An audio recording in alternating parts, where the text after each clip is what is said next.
نبی علیہ السلام نے فرمایا میرے صحابہ سن لو، میری امت 73 فرقے تقسیم ہو جائے گی۔ پیغمبر دی حدیث حق و باطل درمیان فرق کر رہی ہے، جھوٹ اور سچ کے درمیان فرق کر رہی ہے، باطل اور حق کے درمیان فرق کر رہی ہے۔ حدیث مصطفیٰ آپ علیہ السلام نے فرمایا میرے جان تو بعد میری امت 73 فرقے تقسیم ہو جائے گی، 73 فرقے بن جائیں گے میری امت کے۔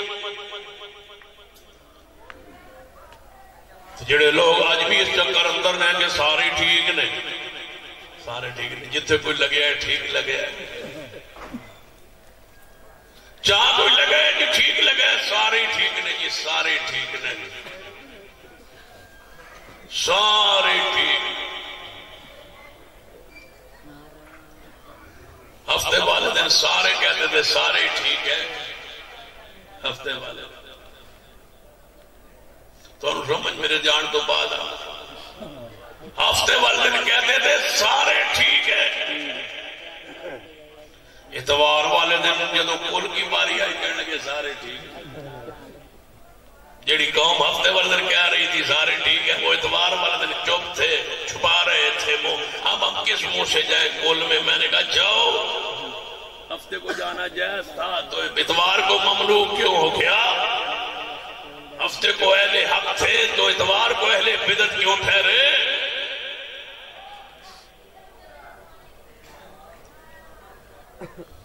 بندے بھی پھسل جاتے ہیں، پریشان ہو جاتے ہیں۔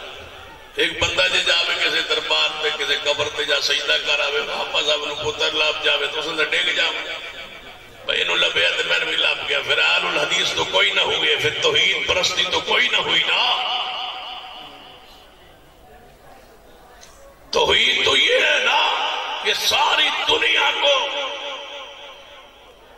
پوری دنیا کے جتنے لوگ تمہارے مخالف ہیں سب جائیں بے اولاد قبروں پر، ان کو اولاد مل جائے۔ ہندو جائیں گائے کو پوجے انہیں اولاد مل جائے، تو پھر بھی کہو کہ یہ دونوں ٹھیک نہیں ہے۔ ٹھیک یہ ہے کہ اولاد کون دیتا ہے؟ اللہ۔ یہ ڈگمگانا یہ کیا ہوا؟ بندہ بس کے پریشان ہو کے کھڑا ہو جائے کہ ہم کیا کریں جی، اضطراب کا شکار ہے، غضب میں پڑے ہو گئے، پتہ نہیں جی کیا ہو گیا۔ جب طے ہو چکا، سن لو، اپنے عقیدے کی درستگی کر لو۔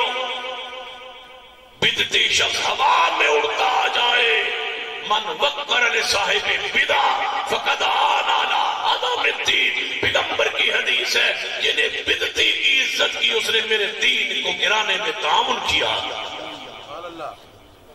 تم اہل بدعت کی تکریم و تعظیم کے لیے ڈگمگائے پھر رہے ہو، مارے مارے پھر رہے ہو، چار بندوں کا رش دے کے کہتے ہو ٹھیک ہے، ساری دنیا ایک طرف کھڑی ہو جائے۔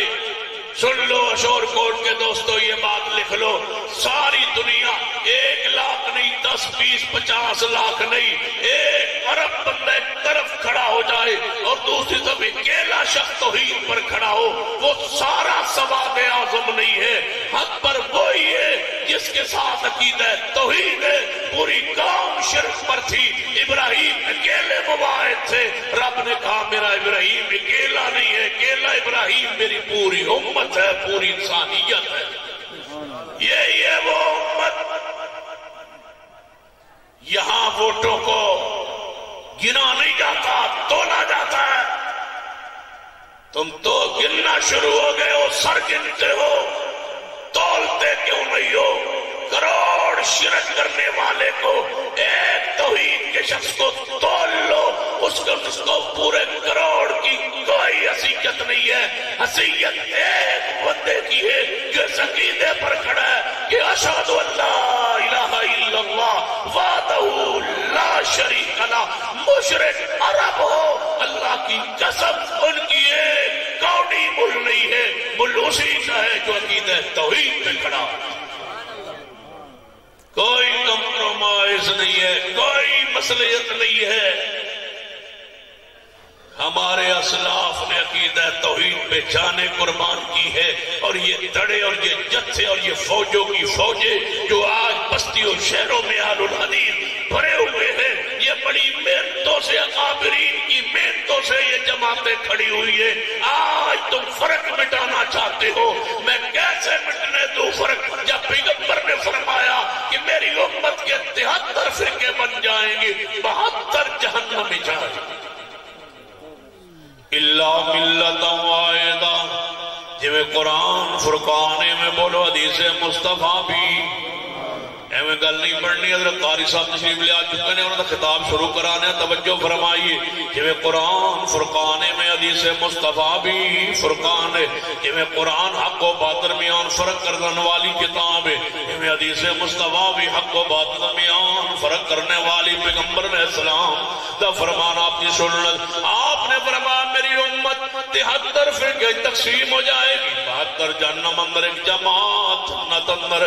محبوب جی ذرا دس دیو 73 چوں کیویں پہچان ہوے حق والی کیڑی ہے؟ ذرا تہاڈا فرمان ہے جدا ہوے کہ ہر عامی بندہ بھی سمجھ آئے کہ محمد فرق بین الناس، جویں قرآن فرقان ہے ایویں حدیث مصطفیٰ فرقان ہے، جویں قرآن حق باطل درمیان فرق کرنا ہے ایویں حدیث مصطفیٰ بھی حق و باطل درمیان فرق کرنا ہے۔